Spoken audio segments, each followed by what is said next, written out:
But if you have a whole picture for the river and water and city put together, then this URMP will also help us in looking at different programs, different urban missions or other government programs, and see how they can be converged and how that convergence can bring this holistic vision for rejuvenating our river, growth of city, as well as health of river can be brought together.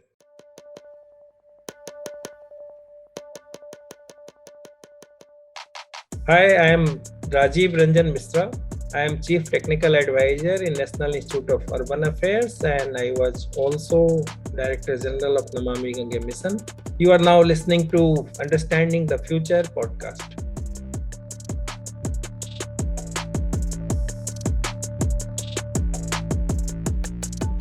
Hello everyone, I am Punit Gandhi, Senior Associate with the Climate Center for Cities at the National Institute of Urban Affairs, and welcome to the Season 3 of Understanding the Future podcast. I have been working and studying in the field of sustainability and climate change for more than 8 years, and I have realized that I have a lot of questions on how we can build cities in India that are more climate focused. With Understanding the Future podcast, I interact with experts, entrepreneurs, and government officials to understand what it takes to bring all the different solutions to the ground, as well as how can systemic changes be developed on ground. We will further anchor all the topics being discussed with different skill sets required. This will help us understand the future of cities and future of work in Indian context. If you are tuning in for the first time, do check out our previous episodes. Also, don't forget to check out the Climate Practitioners India Network, a members-led solutions-oriented platform for climate practitioners across India. And join it through the show notes. Hope you enjoy the podcast.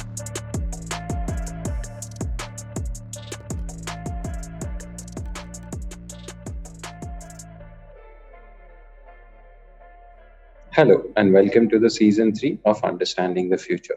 I am your host Punit Gandhi, Senior Associate with the Climate Center for Cities.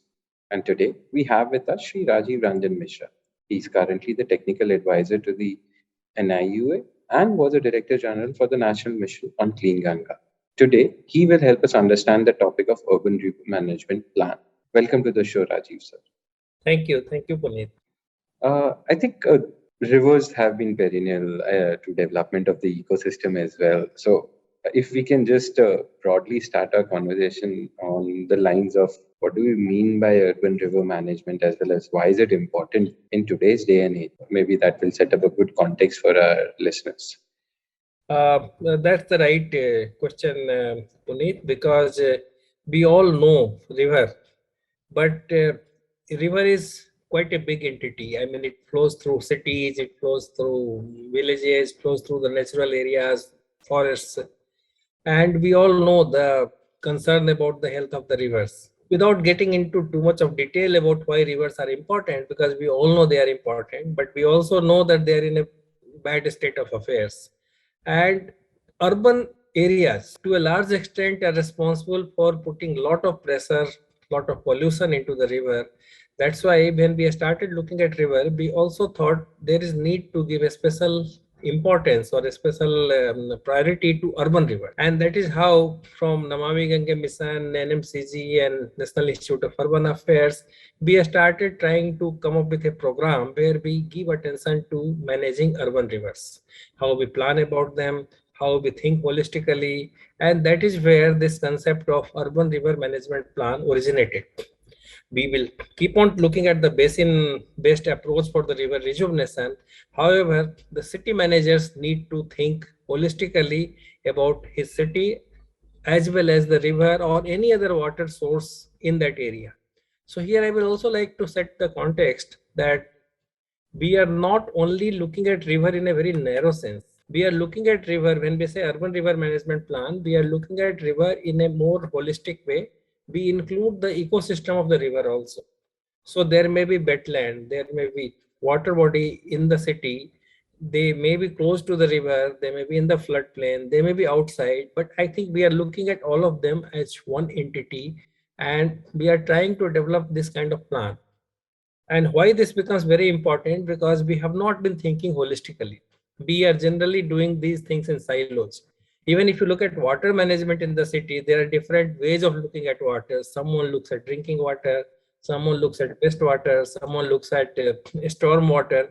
So I think looking at water and city in a very holistic way, looking at entire water ecosystem at the city level brings the value of the urban river management plan. At the same time, it is simple.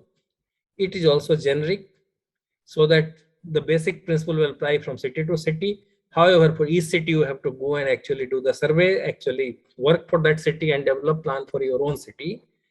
Once you do this planning, the another importance is because we have several urban mission, several government programs are there, and we only look at that program guideline and then plan for that program, prepare projects for that program. But if you have a whole picture for the river and water and city put together, then this URMP will also help us in looking at different programs, different urban missions or other government programs, and see how they can be converged and how that convergence can bring this holistic vision for rejuvenating our river, growth of city, as well as health of river can be brought together. No, absolutely. I do think that rivers are pretty important on these lines, and as you pointed it out, that they actually flow through a lot of villages and cities as well. And how do we? Because yes, we are looking at it from urban perspective, and we can ask one urban area to be able to, you know, make sure that things don't go bad over there. But how can then all the cities on that river be taken into account, especially as a something for Ganga, which flows through so many states? How do we make sure that it can be kept clean on these lines? This is absolutely relevant one, because our job does not end with making a holistic plan for one city. Because actually what we started explaining it to the people, like river, suppose you are a city manager, so you are receiving a river. It's like our guest. If a guest comes to our house, generally we are supposed to give it good treatment. But what we do with the river, we take water. So we take something from the guest, but we throw all our dirt into the river. And what you are doing it goes to another city or another village downstream.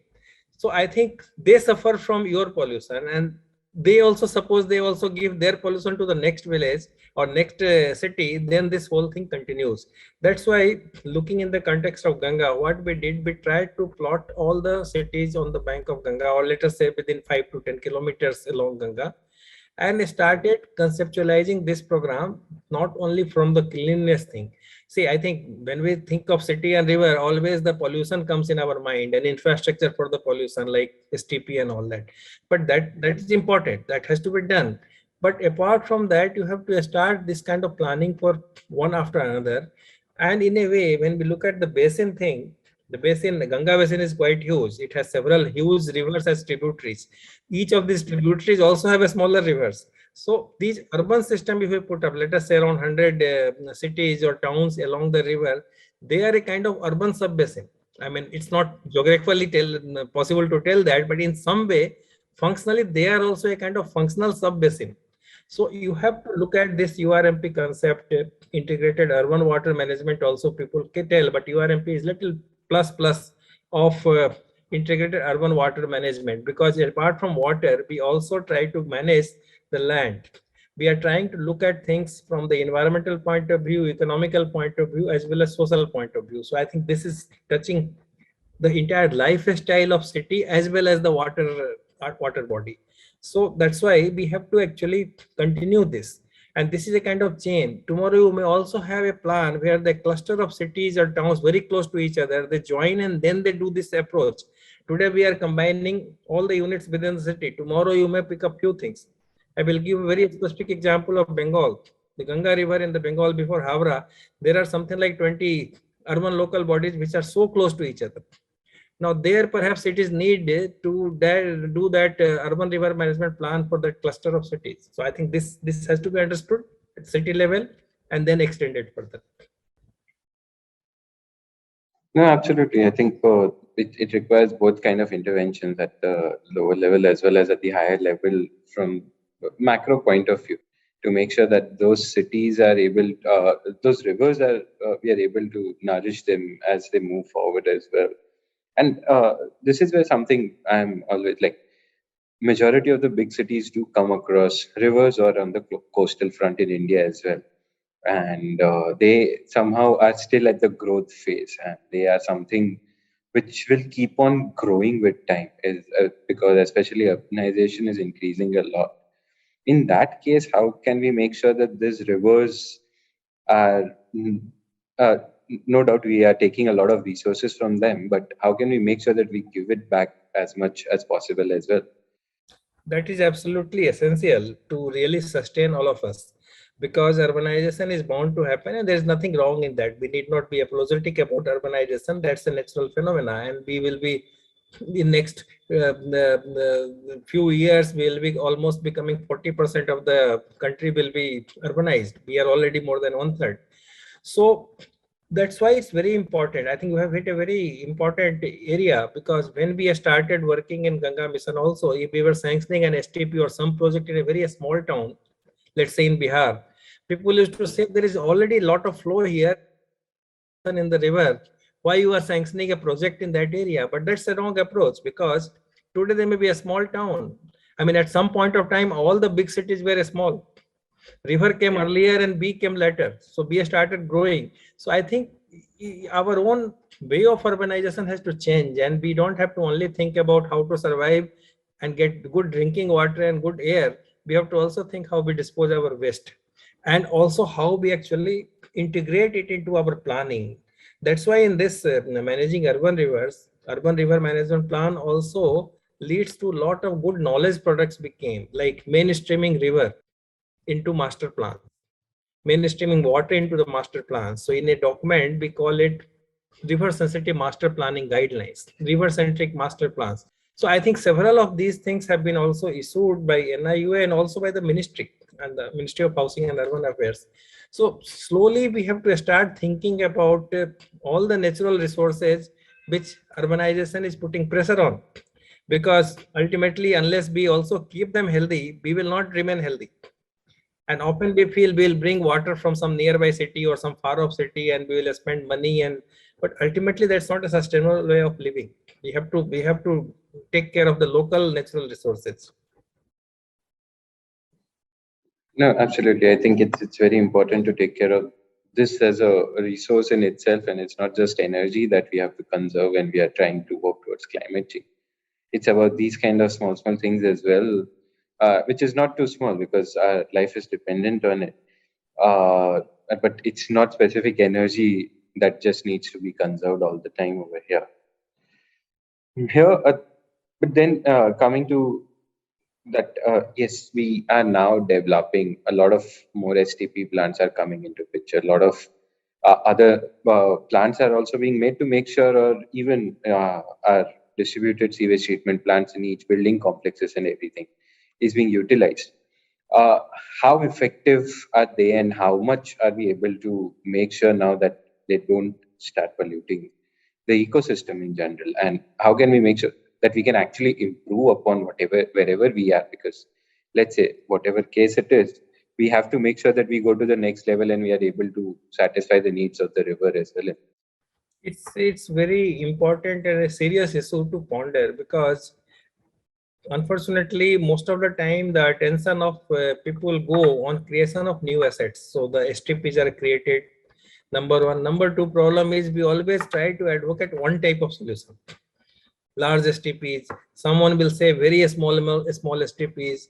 But I can tell you, I think our system is so complicated. Our rivers are also so large and complex, and cities are also of very different type. I mean, there is a huge variation among our towns and cities also. So we have to look at a kind of combination of all these solutions. So we are urbanizing, a new colony is coming, you mentioned very rightly. I think they should actually treat their own waste at the township level or in their colony level, and then combine with the trunk sewer. Otherwise there is too much of pressure coming, the villages become part of the urban area, and all those things, unplanned thing comes into that. So no matter how much you plan, it will start getting into trouble.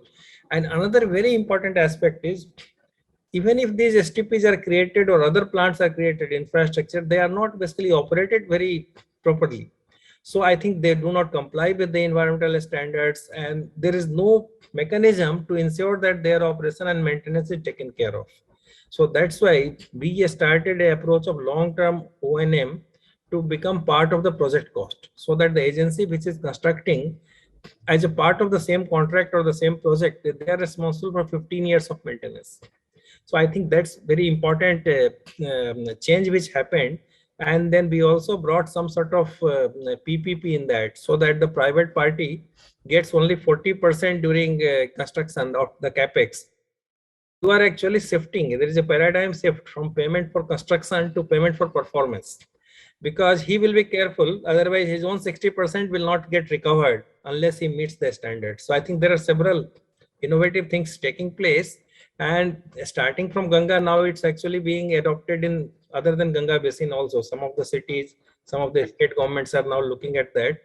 Amrit 2.0 also has a component of PPP in for larger cities, maybe million plus cities. They have to look at some of the projects on this kind of mode. So idea is we should look at sustaining all the infrastructure we create, and for that, not only O&M, bringing the stakeholders together also, like they also do some sort of monitoring that whether this plant is working or not, what we have invested, whether they function or not. So I think several of these aspects are important. Absolutely. I think it's of utmost importance because somewhere, if this is not treated well and does not get proper look into it, it does cause a lot of health hazards, which again ruin the environment of the whole city, which adds up as another different cost in itself. And I think that's very amazing to see that if we can have a 15-year O&M contract, what you said, payment for performance becomes a huge asset in itself. Uh, and uh, and how are the private players taking this up? Because for them, the model has completely shifted here. And how do they perceive this whole ecosystem? Initially, there was a lot of doubt from everyone whether it will work. It worked in road sector because there is a revenue stream, and it is actually water becomes even more complex and more localized issue. But with the stakeholder consultations and then evolving nature of our concession agreement, by now the market has established. And for each of those bids called by NMCG, we were getting more than 10 bidders. So I think competitive bidding. So market realized that perhaps this is the way to come in future. And because government of India is also involved, and then our documents are such, they actually even out the risk of the private player. There's a lot of security for them. So because if you pass on all the risk to the private player and take all the benefit to the public sector, then these things will not work. So knowing the basics of PPP, we designed our concession agreement like we set up a kind of escrow account, and 2 milestone payment is kept in advance in that account. He cannot draw it, but he knows that as this money is available. So if I work fast, I will give you in Hardwar one project we completed on STP, first STP project on PPP before time, because it's in interest of the private player to complete it as quickly as possible and start recovering his 60%. So they bring in all kinds of managerial expertise and then technical expertise. They don't want to delay. They don't want to have a kind of conflict with the government. And then this happened. So by now it's quite good. World Bank is also now giving some guarantee to some of the projects. So I think it is now more or less acceptable. That sounds amazing because I think these kind of innovations are required in the triple P model generally as well to make sure that because water is a sector which is not charged uniformly across India. It has its own different things based on each state. Now, how can then citizens be made sure of that? Okay, whatever they are receiving, can they at least give minimum amount of charge in this whole thing? Because I think somewhere in triple B model, charge from the customers would also be taken in any one format. So how can that be made sure in that stakeholder specifically approach?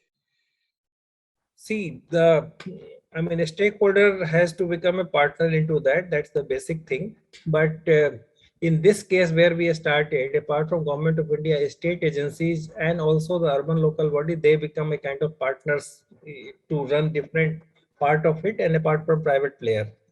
Uh, Different places, see, this PPP is still in a way guaranteed by the government because it's a kind of deferred payment and you get it.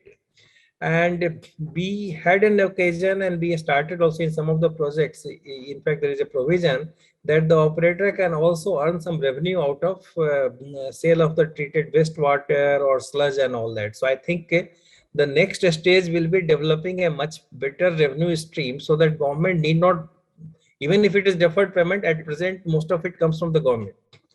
And in some of the projects this has started happening where the STP is actually running on the power produced from the sludge generated in the plant. But I think there is a lot to do in this aspect. The reuse of treated wastewater can be a huge revenue stream for the municipalities. I mean, Surat is an example. They earn quite a lot of money out of sale of their treated wastewater. So one needs to evolve. Stakeholder engagement, their stake, I think it's very important to keep them involved and then keep on changing your approach, also seeing the developments and seeing the reaction. No, absolutely. I think that's very important. And now industry is getting more comfortable. At least think for human consumption, it's still a bit far away in India. But our industry is getting more comfortable with using the treated water. Yes, we had a kind of first of its kind tripartite agreement with Mathura refinery. So the STP, the entire STP complex, we also did like one city, one operator. So you take up the old asset, new asset, and bring them together. So there it was a kind of good MOU with the Mathura refinery. Power plants also, I think there is a policy now. The thermal power plants have to actually take the treated wastewater if it is within 50 kilometers of their plant. There are other conditions also. So I think some of these things we are able to tie up, like in Kanpur, it has been tied up to the power plant there. So increasingly industries are becoming ready. In the areas where the water is not so much in plenty, Gujarat, South, I think this has become much more common. Ganga Basin, still people see a lot of water, and that is where the policy for reuse of treated wastewater is very much needed in the state level. Some of the states have come up with the policy that for industry, they will have to use this treated wastewater. Fresh water will not be given, or it will be given only when nothing else is available. Because these policies will drive. Otherwise, to use it in industry, you have to treat it more. Tertiary treatment plant will be needed. So I think who will pay for that? Why should municipality invest so much? Can it be done something by the industry? Like in Mathura, something we invested 25%, 75% was invested by the refinery. So I think, see, we say PPP, but PPP will have different colors and different way it will come through.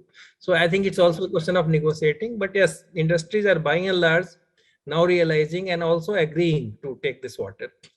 But there are several issues. I think it will take some more time for it to become much more easily available.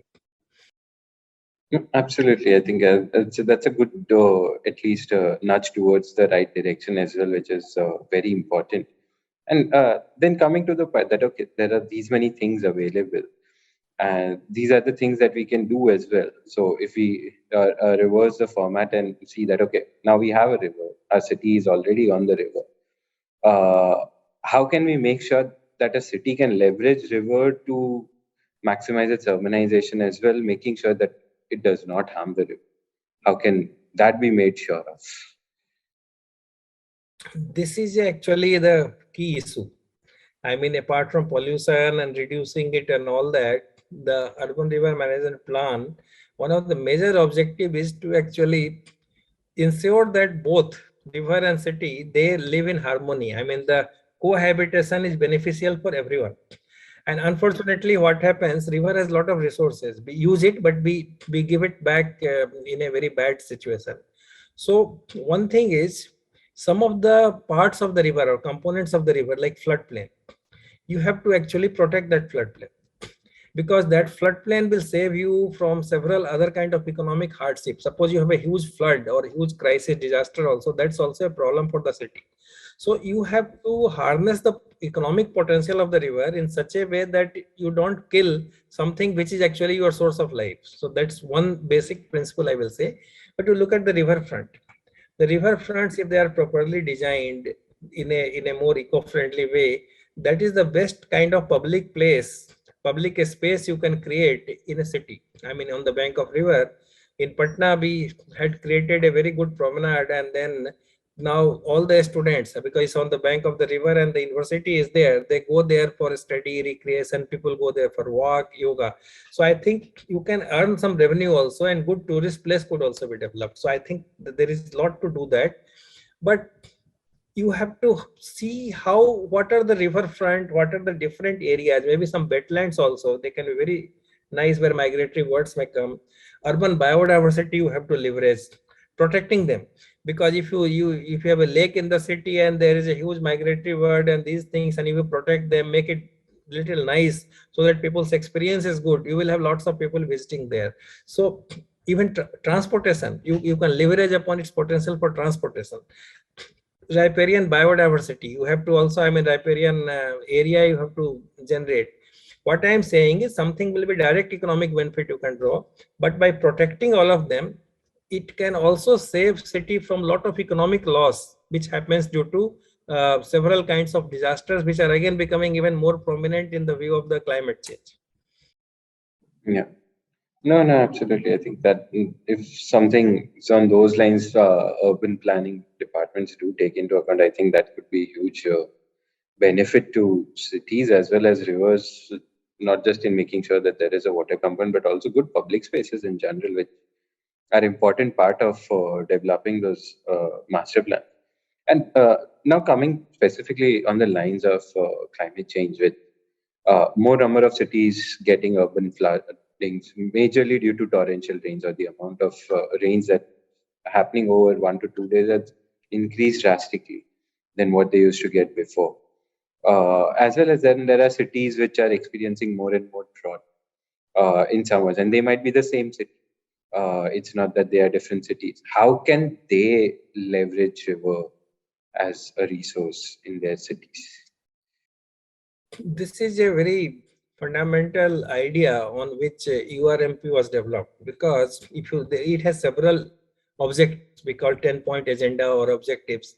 So there are several of those objectives which actually talks about protecting your floodplain, conserving and protecting your water body, or also developing a system where you actually give back good return flow to the river, because actually flow is very important. So now what happens to this flow thing? As you very rightly said, on the impact of climate change, the rainfall will be erratic. Even otherwise, if you look at our country, we are different from some of the countries where you have year-round some rain. The rainfall, even before climate change impacts become very visual, is also in any case limited to 3 to 4 months. Now that 3 to 4 months also sometimes becomes 1 month, sometimes becomes few weeks, or sometimes prolongs also. So I think we are in for trouble. The primary thing is why we are telling managing urban river, and we have started talking about all these components in one framework, is this will help. Because nowadays we hear quite a lot about a sponge basin approach, sponge cities, or water sensitive urban design. Primarily the idea is you look at the water cycle and you develop your landscape in such a way that the built as well as natural escape is compatible with the water cycle. So when you have lot of rain and you have excess rain, what will you do with that rainwater? So if you are prepared with the rainwater harvesting structures, and if your wetlands, your water bodies are in good shape, they have not been encroached upon, I think you have a place to store them. So the first principle is to protect all these things. Don't encroach, protect them from development as well as encroachment, because sometimes our development also actually takes away the water bodies land or floodplain. So I think that should be the first thing. Then when the all these water comes, you should have a system to use the landscape to delay their runoff. Normally we look at the storm water as an evil thing, and all our storm water engineering design is such that you just take it away. That was okay, but when you are having 3 times 4 times more than your design capacity water coming, taking away also will not be possible. So you have to change your entire lifestyle in the city in such a way, then you protect your water bodies, wetlands. Some of the places, if there is a space, also try to improve the depressions, etc., in such a way that your storage is improved. That will help. Then go to the floodplain storage, and then the release mechanism also release it in such a way that they also go to floodplain and they recharge some of the aquifers. So I think you have to look at protecting, delaying, storing, and then releasing in a very scientific way to actually look at this whole thing. And that is where perhaps this URMP, through its different objectives, it brings that concept of making water sensitive urban design practically possible for the urban managers to do it, because it also gives them toolkits. There are certain guidelines and guidance notes given where it can be actually done. That's very interesting. And if you can also explain a bit of how does this toolkit help the administration in taking the decision? Yeah, as I was telling, because once you start thinking like this, and that's also a kind of challenge in making of this plan, because you don't have sometimes the baselines. So I mean, look at even an STP. When we started combining 4 5 STPs and trying to give it one operator on PPP, there was a major problem of the design of the STP, or the layout is not there. So the private operator feels very uncomfortable in taking something and becoming responsible if you don't give. So I think first of all, the principles are generic, the urban river management plan, but you have to apply it to the city. So there would be need to how to do the survey.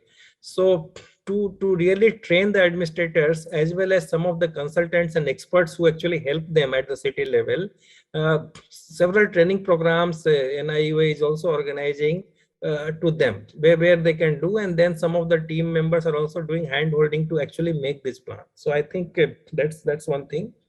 This river sensitive master planning guidelines, it was given by NIU and also by the TCPU for river centric planning. So I think these are also helping the administrators, because you can say that you have to do this. Another major initiative can be the master plans are being revised in several of the city. Several smaller towns do not even have the master plan. So when you actually do this master planning exercise, you try to integrate the not only river or water, but rather other natural elements also into that.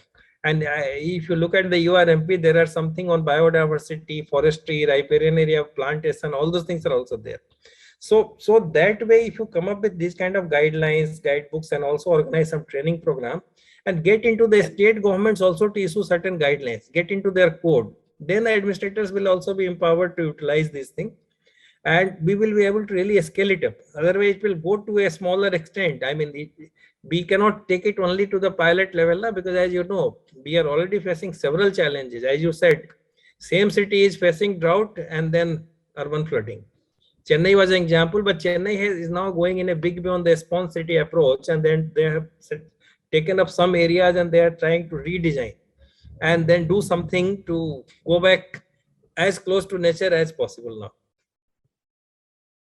No, absolutely. We had a conversation with Chennai Smart City CEO on this, specifically on the podcast, of how they are trying to revive the water tank across the city, and that did help us understand that okay, what process they did take up on those lines, and it's very interesting to see. But now coming to now, a city like Chennai has faced a disaster in itself. Let's put it that way. But what are the current challenges that administration generally faces in developing such a plan?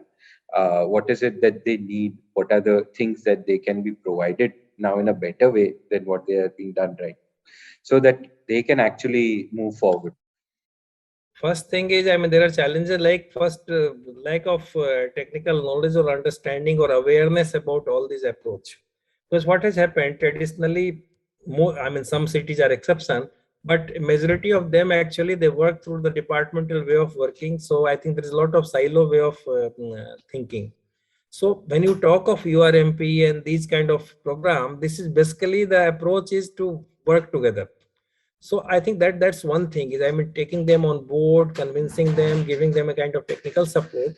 Second issue, major issue comes is, and also governance, I told you, because people are not working in a very integrated way. So I think these issues are there. Then actually, once you start working, then the issue of finances come, because we are all aware about the financial status of towns and cities. Apart from few, many of them are having constraints. Now it takes a lot of time to understand that URMP is not a program, or it's not a mission from which you will get the money. it's a kind of approach, it's a kind of a strategic approach, and actually a kind of template which helps you in getting money through convergence. So I think if you have got Amrut Mission or a Smart City Mission or Swachh Bharat Mission or Namami Gange, wherever it is there, so or even forestry department has some funding for the social forestry, you have to basically come up with a kind of plan, get your baseline, and then understand, do some sort of survey, and then you make a plan. And then, like some of the cities are doing, I think I can immediately, something comes to my mind is Ajodhya. Now based upon we are making an URMP, and they have come up with several projects. First they made a plan, and then they started developing projects, small activities for that, and then matching the different grants. Anyway, those grants will be used, but they will not be used in that kind of long term perspective. They will be used wherever money is there and wherever some pressure or demand comes. So I think it is possible to use this approach to optimize your resources are anyway limited. So I think that approach we have started seeing result in Ajodhya, and different other cities are also doing. So that is a challenge, technical know-how. So that's why it's also essential to actually train the technical people who make DPR or the technical manpower into these aspects. Apart from taking the leader like city manager on board, governance is the issue. Another thing is, we already had a long discussion about the PPP. See, we cannot only meet the challenges of climate change or SDG and urbanization challenges only from the public sector funding. So I think you have to come up with a model. Sometimes the city manager can encourage some of the local industry or local business to adopt a heart and then start rejuvenating them and all that. So I think some good examples are coming up in that respect also. But I think that's also perhaps we are tuned to immediately send our Indian to the state government from the city or from the government of India and start asking for money. So I think this will take you to an extent, but you have to also find resources, and then some of these things can be very innovative. I think we talked about riverfront and then economic potential of the river. You can actually leverage that. I think you can do some sort of value capture from some of these projects also. But these are some of the constants which we have to actually meet, do some hand holding, show some good results, and then share it with them. That's why I think there is a River City Alliance we set up. The idea was, and in NIUA we're also having a kind of climate center. So I think these are the forums where actually institutionally you can share best practice and then train them, take them together.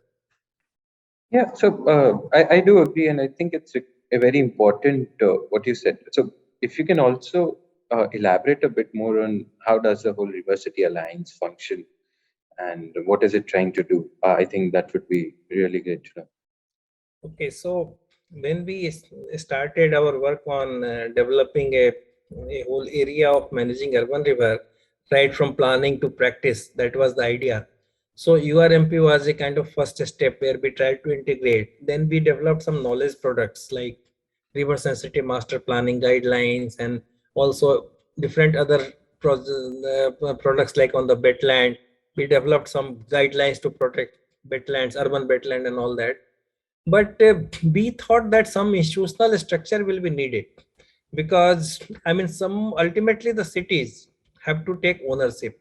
So we came up with a kind of a conceptual identity for these cities as river cities, because they're on the bank of the river, or river is flowing across that city. And slightly by extension, if some city is not having a river but a huge lake and a system of lake, they also more or less fit into that. So from NMCG it started, but it was very clear that it will not be restricted only to Ganga cities and all. As a concept, the whole country has to go on that. So we created an alliance last year. That alliance was set up with NIUA leading its secretariat with some 30 odd cities. Now several other cities have also joined subsequently. A request is there. Idea is initially for a year or two, some central agency, in this case NIUA, will do hand holding and act as a kind of catalyst. And slowly these cities, because will have to take ownership, like one of the river city will host a meeting on 6 monthly basis, and monthly webinars will be there where actually all of them will come together, share their good practices, best practices, and also some problems. And from NIUA side, some experts on different aspects. As you know, I mean, managing a river and managing a city needs several kinds of expertise. Some of the places may be very familiar with septage management, some of them may not be knowing it. So I think if someone has done good work on that, I think that can be shared. Someone has done good reuse of the treated wastewater, Surat municipal commissioner comes and shares his experience, that how he modeled. And then one talk will be there, but later on it has to be followed up with exchange of documents, this and that. So I think this secretariat is supposed to ensure that whatever we are talking, whatever reforms we are doing, they become little permanent in nature and do not just get lost with the change of officers or change of leadership. So I think that is the idea. That's initially we are actually taking more initiative. But other day I was addressing this University Alliance meeting. So Pune commissioner was Pune, and we have actually several cities outside Ganga Basin. So Pune is there, Aurangabad is there. So I think Pune city was saying that next meeting we will organize. I mean, we can host some of these 30 cities to come to Pune, and then we can have an actual meeting also in next 3-4 months. So I think good. I think that kind of enthusiasm is coming, because I mean, city like Pune has several other urban programs also. So I think some of these cities, the larger city can take leadership and by rotation kind of thing. So I think it's a kind of again evolving, and we are looking at the response, and then they are seeing some value in this alliance. And through this, because everywhere NIUA will not be able to send its team to make URMP, you have to train people and you have to ensure that they start doing like that. And there will be a lot of problem. I think we cannot be so naive to think that everyone will accept or everyone will know how to do it. But this thinking to bring together all these aspects in one go, in one document, and then pick up one particular aspect, get into the detailed DPR of that aspect, and then implement that, bring back what are the values. So I think this alliance is creating that value. Now, this alliance can also be very good vehicle to talk about climate change, because anyway, water and climate change are very, very related. In fact, water has to become more prominent in the strategy for climate change management. So several things could come, because though we are starting with river city and water as a vehicle or as a kind of entry point into the cities, but whatever is with us, they are all relevant to the city. And we can bring that perspective. Nature-based solutions can be a very important idea to actually share with these cities, and show some of the practices, some of the techniques. No, that sounds like an amazing initiative, especially when you can integrate so much of peer-to-peer learning between all these officials. Because I think eventually that helps them much more in terms of how to navigate the system as well, which I think is much more important to implement all these projects at times. And I think that brings us to one of our last questions, is on the lines of, now, this is very important part in itself, which can lead to a better master planning, of course, for each city. So, what exactly would be the skill sets required, which will be required to develop a good urban river management plan? See, this, though we have discussed, and it looks like it is something which needs lot of skills or lot of but in a way, if you look at the plan, it's also very simple. Idea is, first of all, you have to convince that you have to take everyone together. So all aspects have to be taken together. But I mean, coming little deeper into that, as we discussed about city life and the city management horizon and river thing. So you will need some skill. Someone needs little urban planning experience.